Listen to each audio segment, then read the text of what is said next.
I am out of my sorts here, thinking that I had everything ready to go.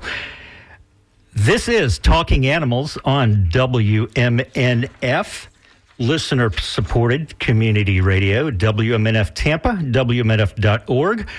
If you like what you hear today, you can click on donate at WMNF.org to show your love. The Talking Animals radio show is going to get underway here, and I'm hoping that I can get things going. I'm probably going to need some technical help from Jessica Green to get things going here. She had me set up, and now I've wrecked things over. I am sitting in for Duncan Strauss on Talking Animals today. He is very excited that he's going to be back with you next week. And I'm hoping here in the background, we're going to be able to have some David Grisman Quintet playing in the background here for us. I hope you hear it. I don't. There we go.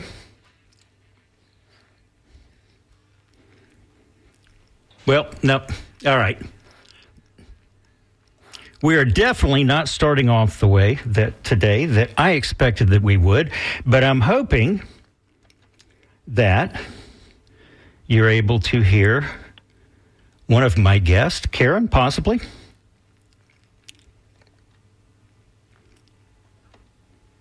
Hey, there we go. I hear you now. Are you with me, Karen? Excellent. Hopefully the sound is going out here. I'm hoping now. Do we have Mariah?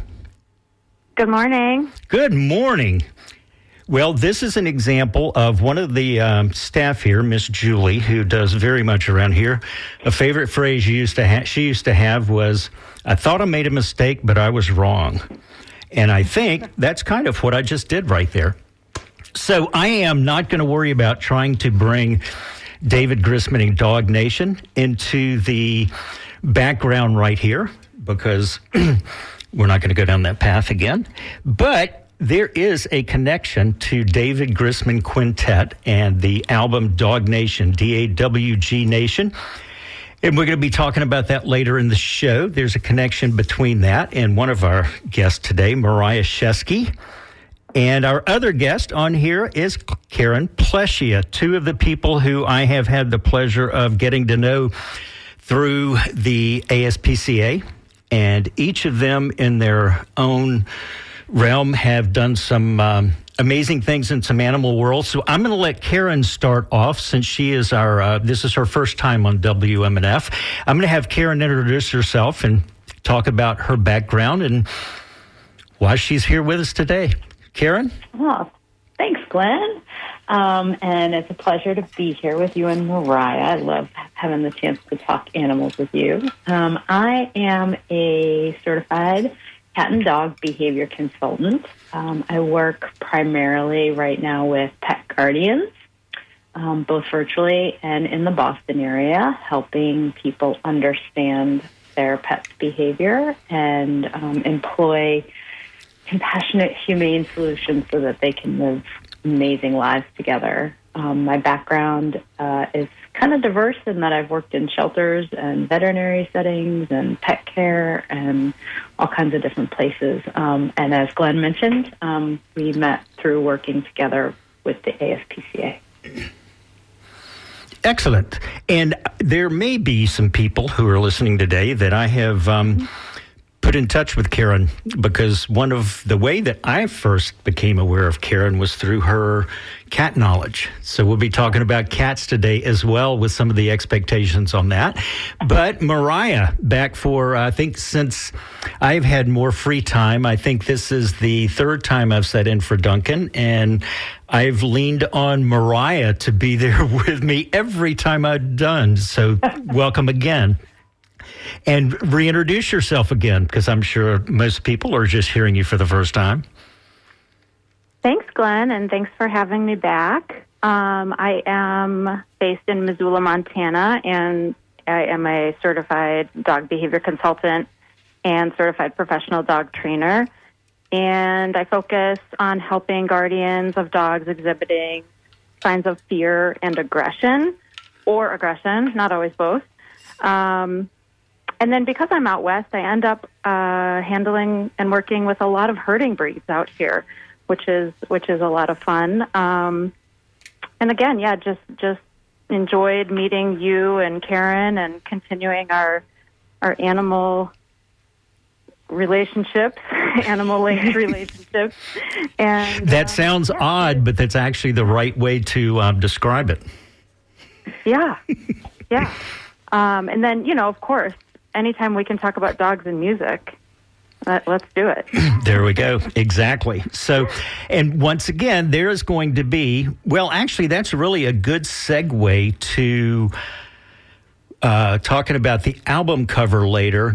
Is you mentioning working with herding dogs. Now, you live in western Montana, so there is, I assume, I remember one joke from the lockdown when social distancing of having to stay 6 feet apart, and everybody in Montana wondered why you had to be that close to each other, right? So, yes, exactly. Yeah. So, since today, actually, we've introduced ourselves. Let's sit back. What we decided to talk about today were expectations of what we have as pet owners and what our pets can do for us. And we decided to explore this as our discussion topic today because you can look at it from so many different lenses of expectations at a grand level or, at the expectations when you're out on a walk. And since you mentioned herding dogs, Mariah, of working with them there, you have been amazed at the number of Australian cattle dogs that we have had here in Tampa available for adoption, because knowing that both of us have an affection for the Australian cattle dog, we would send each other pictures, and I would almost weekly be sending you a picture of an Australian cattle dog that came into the shelter here in Tampa.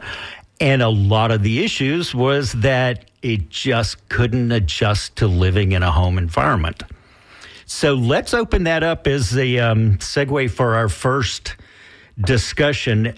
And since you're in an area, Mariah, with a lot of land where you are actually able to have herding dogs probably do some of those kind of things, you want to kick things off and with what you're seeing, that, again, thinking of the expectations of when the person got the dog and what turned out that they had, the four legs they had.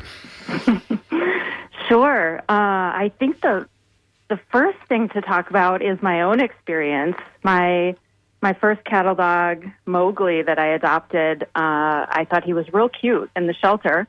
I was in college still. He was adorable. I knew a friend that had a blue heeler, and I thought I should do this. And I remember I was getting ready to leave on spring break for a tour with some musicians and traveling, and I adopted him the day before we went on tour for spring break. And this was a blue heeler who had lived outside of the city. He was about 10 months old.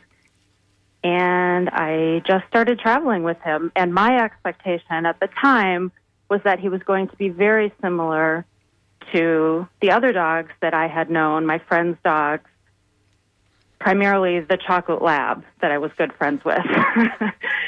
And I just didn't know. I had no idea that these dogs, I knew they were herding breeds, and I knew that, they might chase things, but I had no idea the extent of how chatty they can be, how much they can chase things, whether it's a leaf blowing in the wind or your child or a cow. I learned really quickly. I learned a lot from this dog. I would never take it back, but I think it's a good example. They're a great size. A lot of these herding breeds are in that 30 to 40 pound range. So I see a lot of people get them because they're great in apartments. They're great in terms of the size. So Australian cattle dog, and you mentioned other herding, what are some other examples of herding dogs?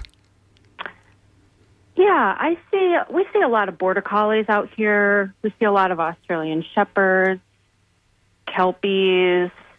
We see a lot of German shepherds, although I think technically they're in the herding breed, but I think they could pop over into that working or even Right. protection. Yeah. Sort of. Generally, we don't think of shepherds as herding dogs.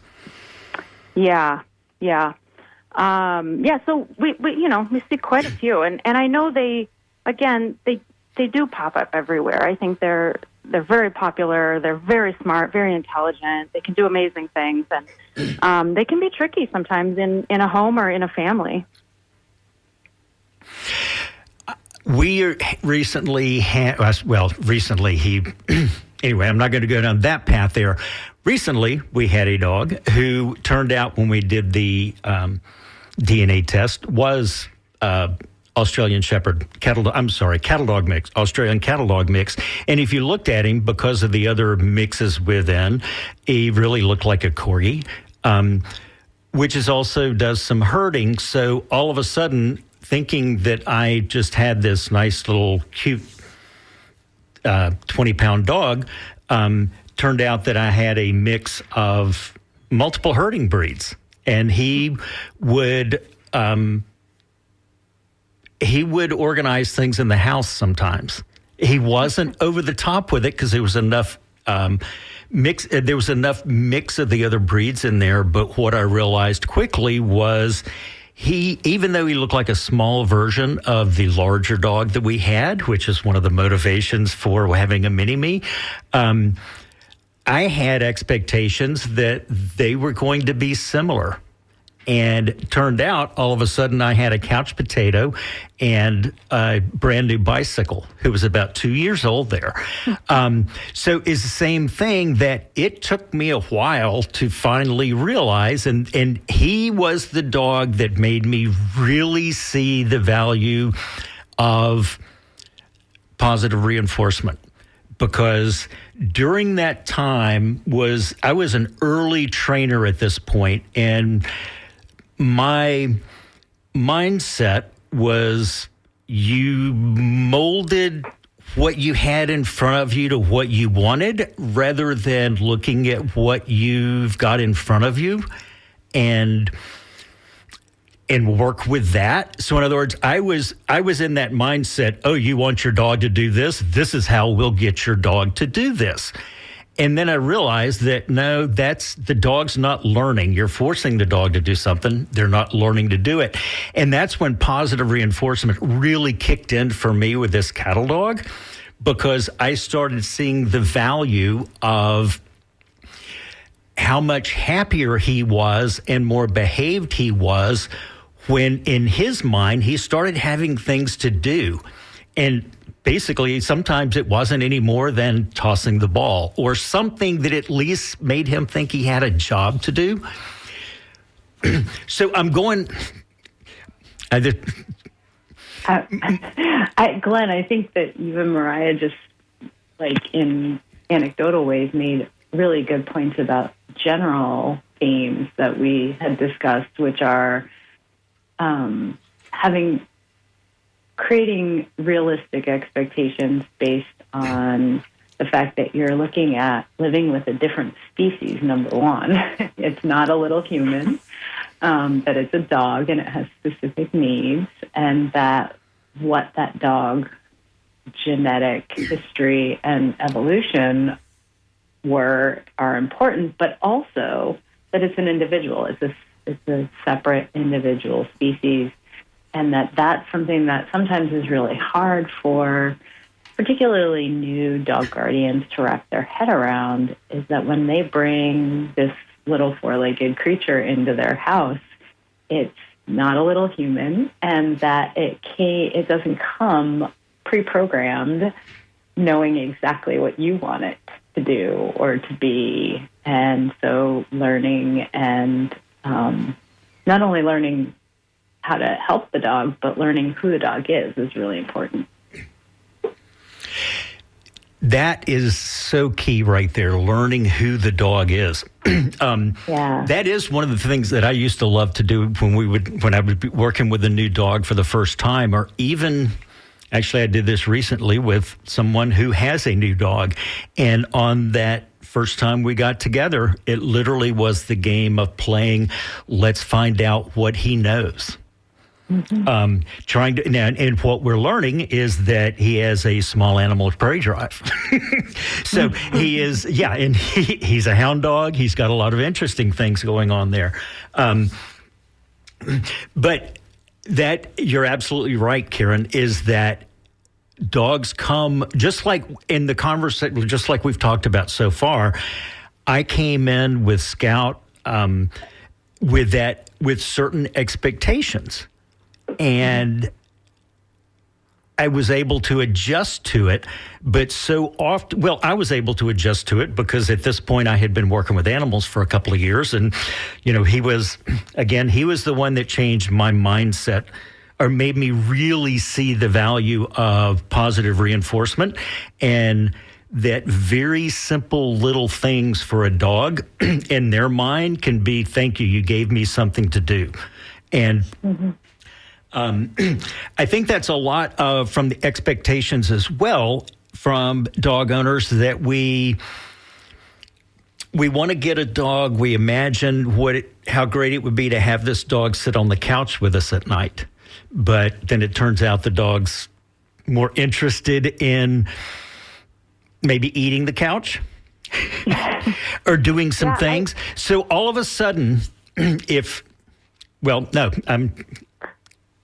were I was going to say, Glenn, kind of adding to what Karen was saying, I think it can be really helpful to really think about what breed you're getting, what mix you're getting, and not necessarily just the breed, but also that, like you and Karen have mentioned, that dog in front of you in that moment. So, is it a 5-year-old? If you do want to lay on the couch at night, maybe a 5-year-old might be a better fit than, the 8-week-old puppy. But really thinking about the fact that we have all these different breeds, and we have bred them to do different jobs. Like your herding breed mix, playing with the ball was a great job for that dog. But for someone that that isn't interested in playing with the ball and wants to watch Netflix at night, that might not be the best fit for them. So really choosing wisely, thinking about the dog's history, if you have the option of getting that from the shelter, and thinking about, the age and hopefully setting yourself up for, some expectations that you hope this dog will have, whether it is sitting on the couch or playing ball or running a marathon.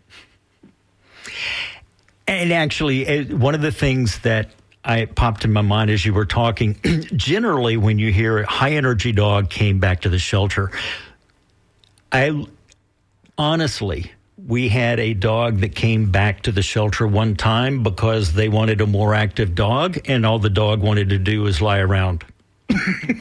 So needless to say, there was a line of people wanted that dog immediately when they found out was going to be one that was lying around.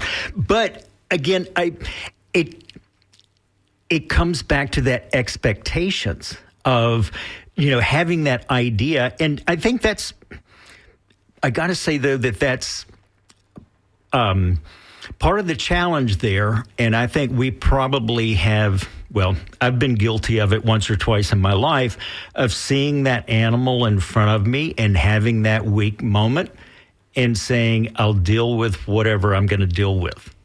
And I'll take that animal. So, and I say that because so often I think when people find a dog and see the dog, and we were talking dog here, but it could just as easily be a cat, of seeing it, and it's like, I've got to have this animal. It's just that emotional decision that you make in that moment that usually has something to do with some affection or eye contact or something.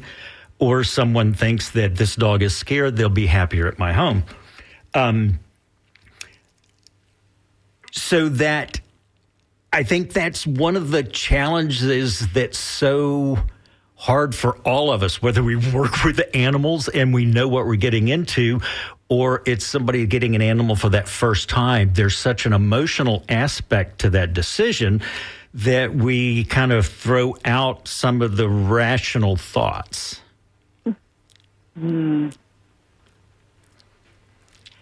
Yeah, I know. It's tough. It's tough. It comes back to expectations. Yeah, I've definitely done that. And I think that brings up a good point that, there are things that we can do. We're probably not going to change that individual and mold them into be exactly what we want, but there are things that we can do to help, whether it's a cat or a dog, whether that is working with a professional or... Go ahead. Oh, yeah. I was going to say, I think it starts, immediately for me when I work with somebody, whether it's with a cat or a dog, is looking at the environment. And what does that animal's environment give us to set them up for success? You guys talked about herding dogs, and of course here in the Boston area, we are even the suburbs are pretty crowded and no one has big lots. So if I have a dog that needs a lot of movement, I have to look at that environment and what are some ways we can be creative, and what is the guardian's bandwidth to help that dog. And if they don't have a lot of bandwidth, what other things are available to them to give the dog what they need. And the environment is very critical for cats. Oh, yeah. We can, well, actually, let's, environment brings up a whole other area that really does play into expectations. But let's go ahead and just pause here briefly. It is coming up on about 1:30. This is WMNF Tampa, Talking Animals radio show. My name's Glenn Hatchell. I am sitting in for Duncan today, who will be back next week, and he will be happy to be back next week. He has told me that. We've got some David Grissman Quintet in the background, and I think this is title track to Dog Nation.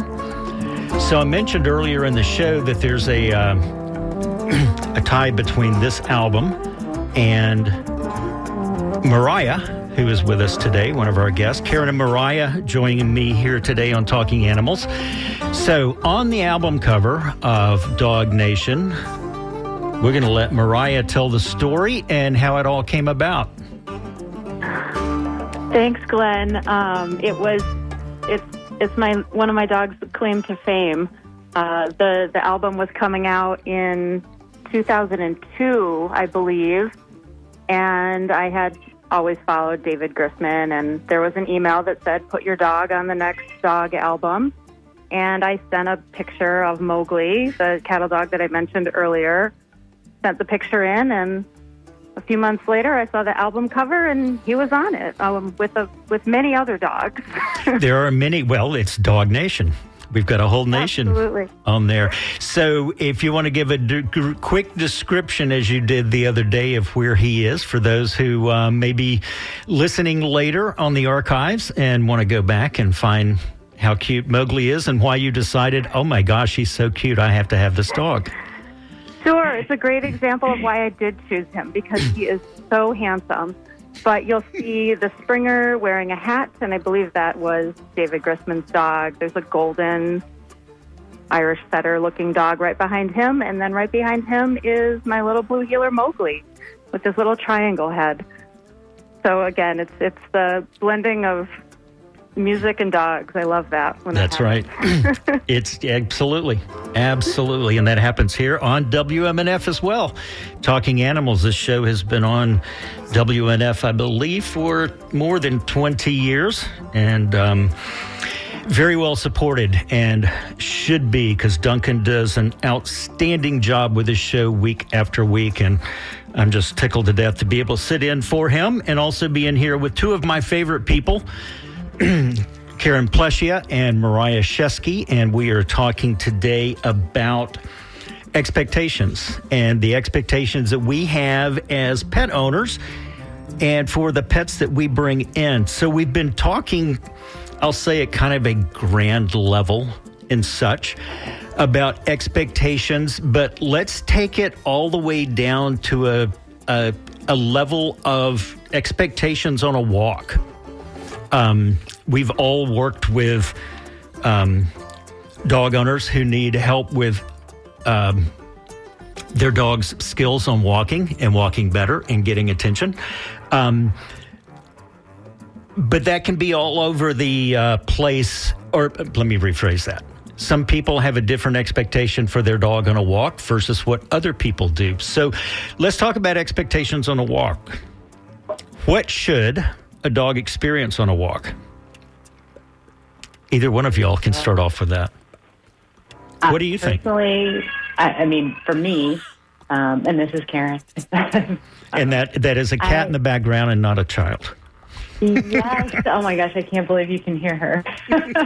Sorry, but we can talk about expectations. No, I love it. I love it all day with this crew. But anyway, with a dog, I try to help people understand that a walk is one of the few times that our dogs have the opportunity to have some choices.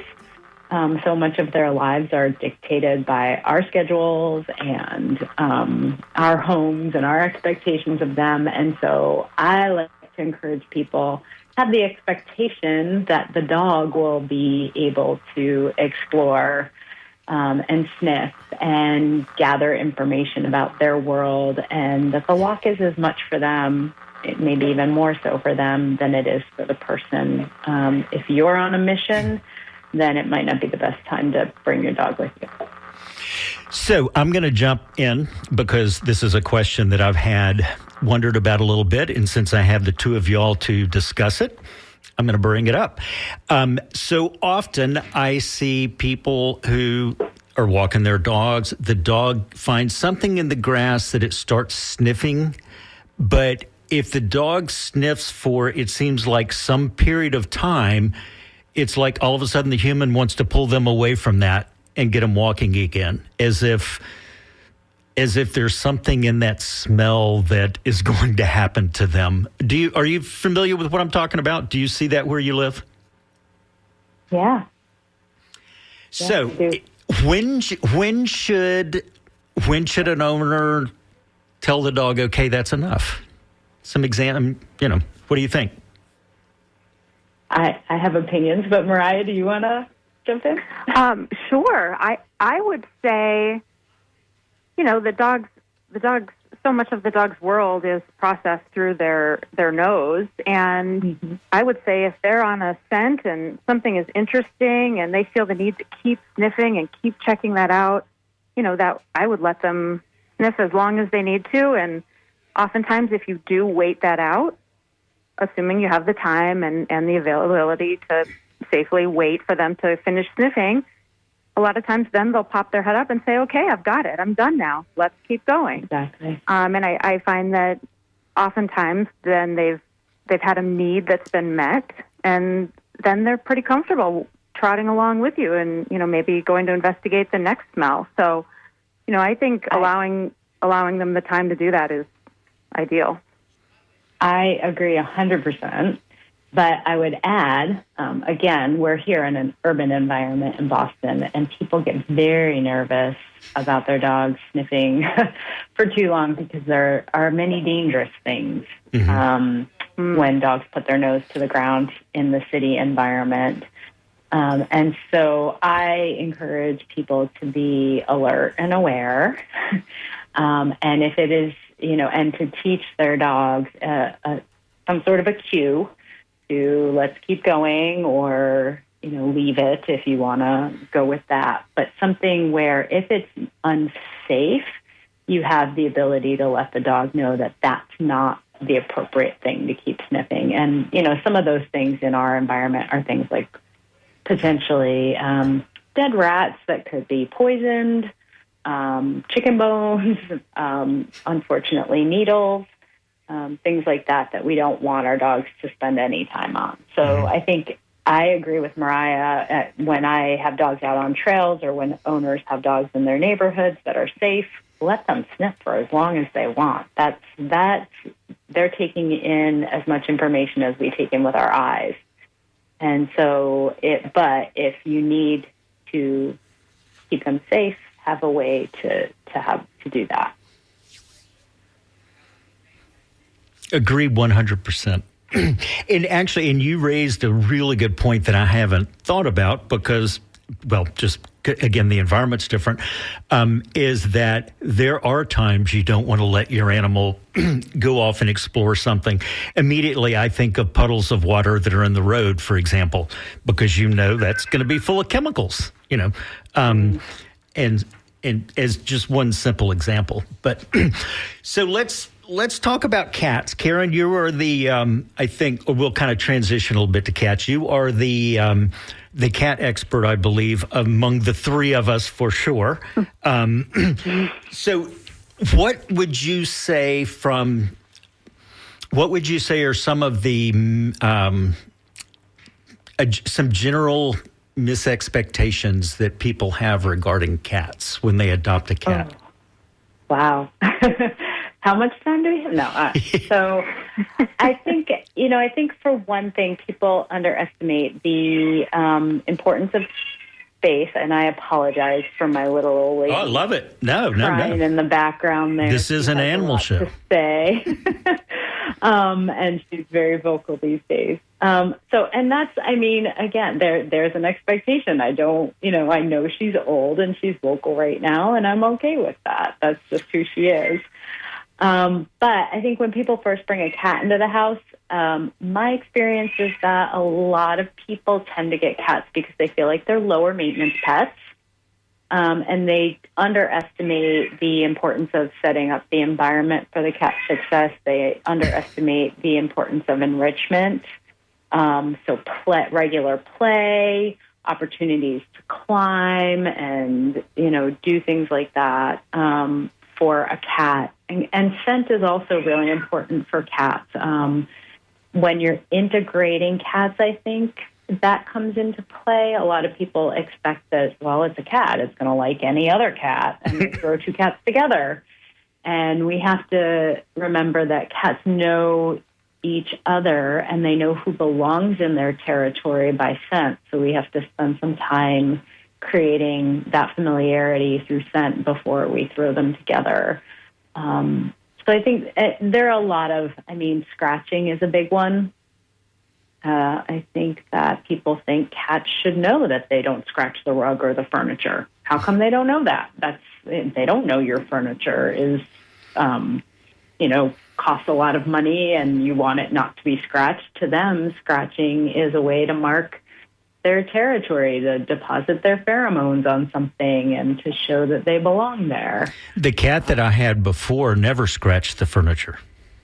And, again, every cat's an individual. My cats right now don't, but they did initially. But I set up the environment first. But they love to scratch the rug, right? So they want to scratch the rug in a certain place. And so how can we help them do what they need to do in their environment in ways that are acceptable to us? And so how do we set that environment up so that they don't scratch the furniture, but they scratch something appropriate that still fulfills their needs?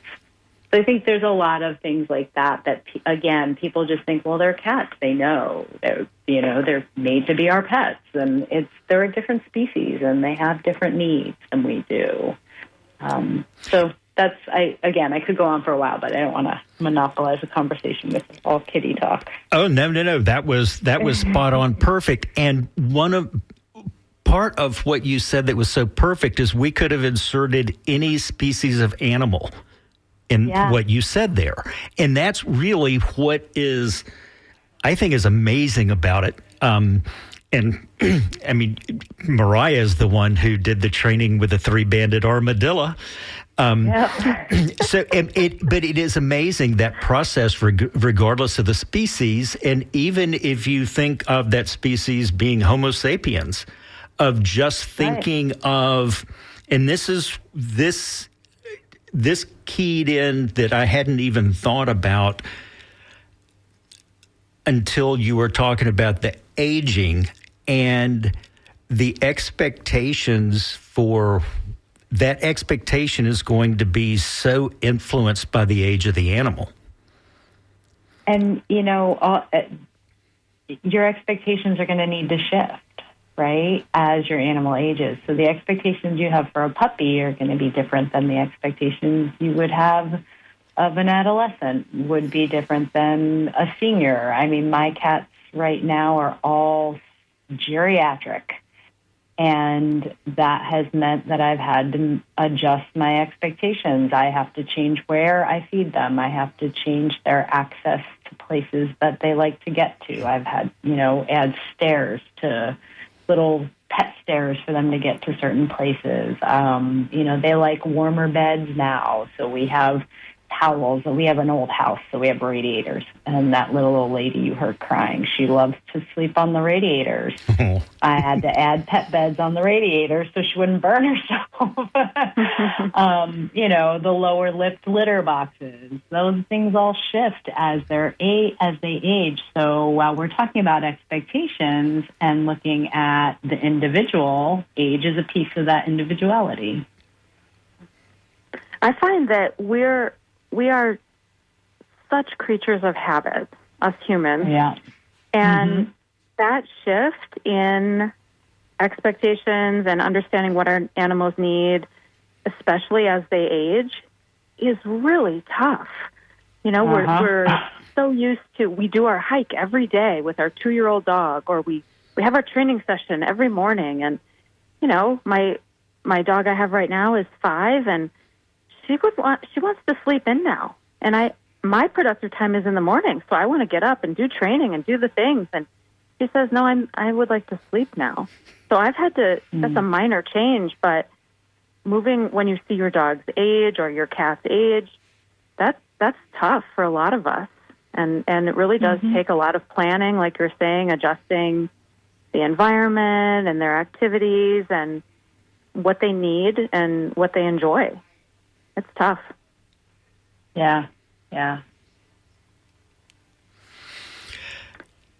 This is WMNF Tampa Talking Animals radio show. You're hearing the voices of Mariah Shesky and Karen Plesia. My name's Glenn Hatchell. Duncan Strauss will be back in here next Wednesday, and he is going to be very happy to be back in here with you. But I am tickled to death to be in here today as we're talking about expectations. And one of the things that you brought up, Karen, I believe, as we were discussing different avenues we could go, that I thought was brilliant because it's misunderstood by so many people. And let's talk about cat petting and over petting. And it can be true of dogs, too. For sure. I've seen this, especially in little dogs, but any dog that can certainly have a shorter fuse with this. We all fall, maybe not we all, that's a bad generalization, but a lot of people will fall into the habit of sort of mindlessly petting their pet. So just you're sitting there on the couch or, whatever on the bed and just stroking, and then out of the blue, my cat bit me. I was just petting him. And I think, and again, I've heard that be the case with dogs. I'm sure you guys have too. And I equate it to, when I talk to people, it can be overstimulation, certainly, for some animals. It's just too much. But it can also just get annoying. I mean, imagine if I were, stroking your arm, and maybe the first 1 or 2 times you did it to make you feel better. It's okay. But if I kept going and going and going and going, it would get a little awkward, and you might pull away a little bit. And if I didn't notice that you pulled away a little, and I kept going, you might have to warn me a little bit louder, like, "Hey, could you just cut that out?" And so cats and dogs don't have language, and you might miss them sort of leaning away a little bit and saying, "Okay, I've had enough." And if you miss that, then they have to, quote unquote, raise their voice, but they don't have language. And so what comes next might be a swat or a bite or a hiss, some sort of warning. It'll vary from cat to cat. And that's not a behavior problem necessarily unless you've repeatedly ignored their signs, and now it becomes their first line of defense. So I think that being cognizant of how we touch our animals and respectful of their personal space, and just say, okay, I'm going to stroke once or twice, and then I'm going to stop and see how you respond to that. So a couple of things popped in my mind. Go ahead.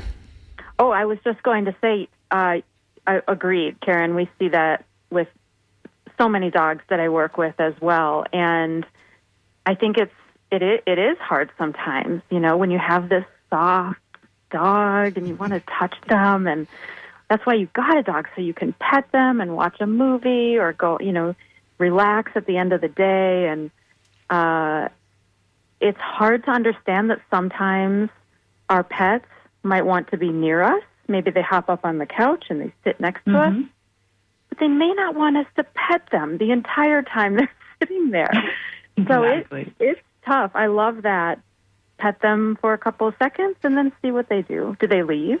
Do they stay there? Do they nudge your hand? Right. Let's see what they do.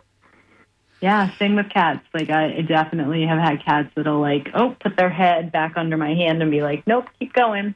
And then other cats that are like, oh, now I can curl up and go to sleep. She stopped touching me, So something that you just said right there that fits exactly what I think both of y'all had talked about is do it, stop, and wait to see what the animal does next. If the animal solicits for more touching, more petting, then continue. But you're right as far as that that little pause to see if there is some reaction from the animal because you stopped.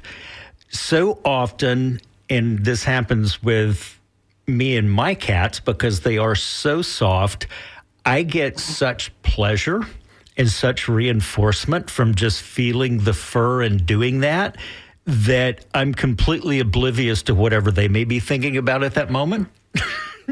So the good thing is my cats are very affectionate, so they generally have learned that, they know if I'm going to do that, they're going to enjoy it as well. But if you're meeting a cat for the first time, and this happened to me. I remember exactly what you were saying. I was at a friend's house, sitting on the couch.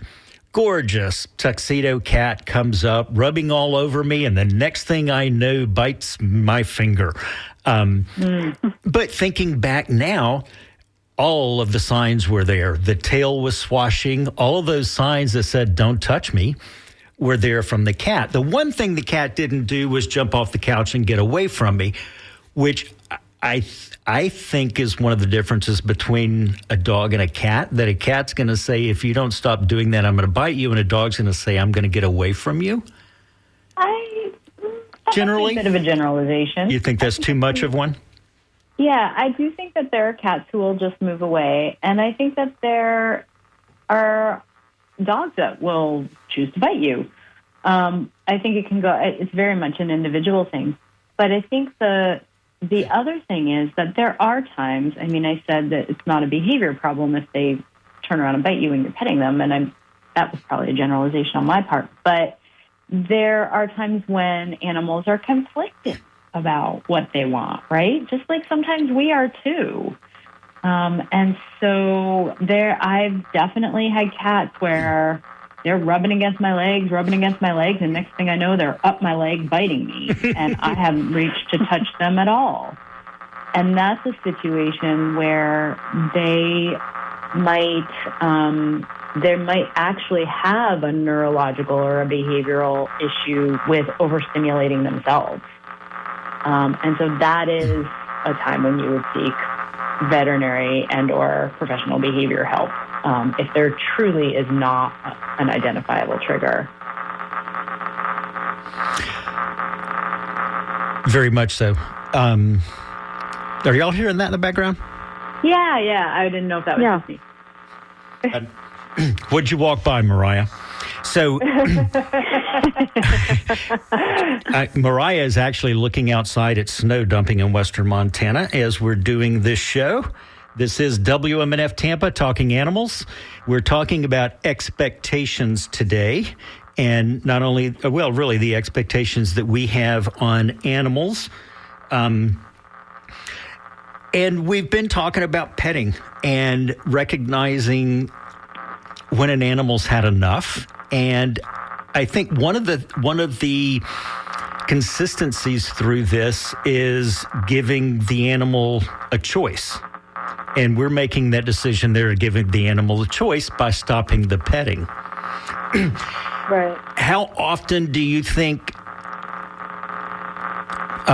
expectations are misaligned because...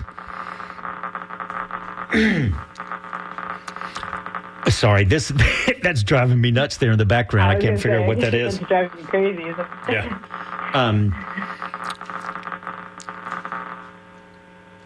All right. So, what do you? Let's see. Where were? How often are expectations misaligned? Yes. Take it. Misaligned based on what? Like, are you just thinking? Are you saying in general? In general, humans and what their pets want. Exactly. Oh man, that's. I think at some point we all have expectations that are misaligned, right? Yes. All right. Well, and I also think thinking about what your previous experience that shapes what your expectations are, and I think I think social media and the internet, that is tough. You get online and you see people having these amazing experiences with all these animals, and you think, well, that's not my experience. What am I doing wrong? Or what should I be doing differently?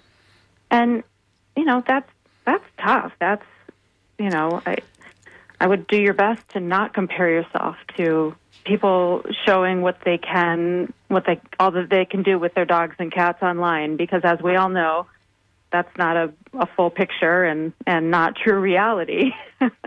Oh, so true. And I think over time, society's expectations of animals have really shifted. Like, I think about when I was a child and we had household pets. It was a very different set of expectations.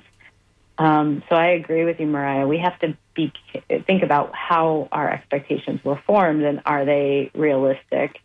And just like every human relationship you have is different. Every relationship you have with an animal is going to be different, even within your own little bubble. Like my relationship with my last dog is not going to be the same as my relationship with my next dog, and my expectations shouldn't be the same. Absolutely. It seems like the key is to stay open and really enjoy what that animal is presenting you at that moment, and reach out for help if you need it. I think you touched on something there that I hadn't really given a lot of thought to, is just in general society's expectations these days of what it was 10 and 15 years ago, or longer. That so often now people want to adopt a dog, and the first thing they want to do is take them to the outdoor restaurant. Exactly.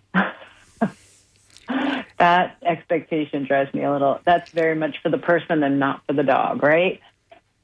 And there we go with so many of the decisions that come around with the dogs. It sometimes make it so much of a challenge for us that, it is that, we want this for us. That's why often, when people would say, I'm thinking about getting another dog for my dog. It's always that question line is, does your dog want another dog or do you want another dog? And the same with cats. I see a lot of things go south when people get another cat for their cat. So do you... Yes, very true.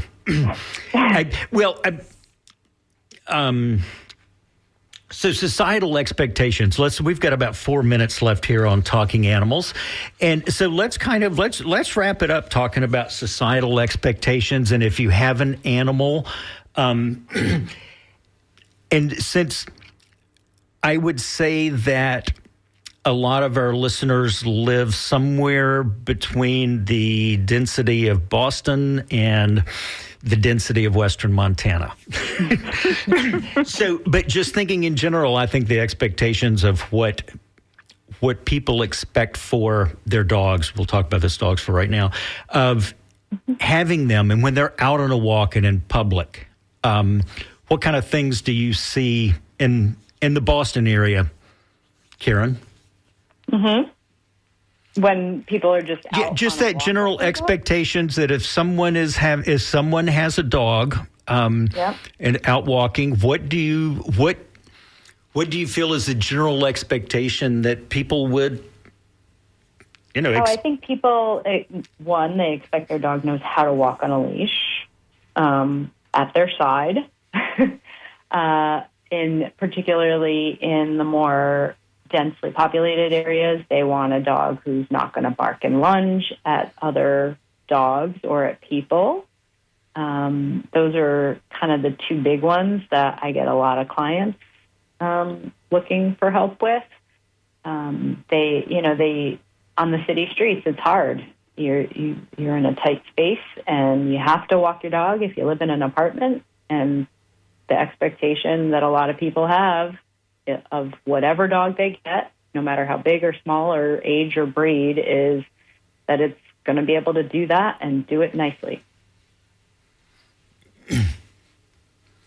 And I would say out here, we get that as well, and Missoula is certainly becoming more populated. But the big one I see is everyone wants to let their dog off leash, and we have a lot of off leash areas here. Mm-hmm. And I find that the leash walking, if they can hike off leash, great, and we can work on recall and polite trail manners and all of those sorts of things. But the leash walking is so hard for some of these dogs because they're used to just running free in the off-leash area. Mm-hmm.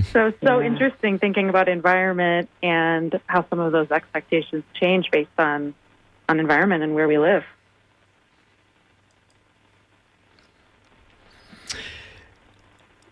That is very true. and it does.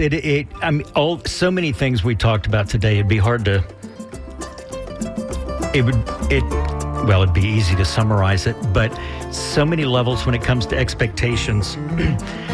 But I think we've had a fun discussion today. We are wrapping up, coming close to the end. We've got about a minute or so before we'll make way for NPR News. This is WMNF Tampa. My name's Glenn Hatchell. I've been sitting in today for Duncan Strauss, who will be back here next week. I want to thank Mariah Shesky and Karen Pleschia for joining me today. It has been... Thank you for having us. Pleasurable for me. I hope it has been for you as well. Yeah. Thanks, Glenn. It's been a lot of fun. We're going to let David Grissman take us on out of here. And this is WMF Tampa.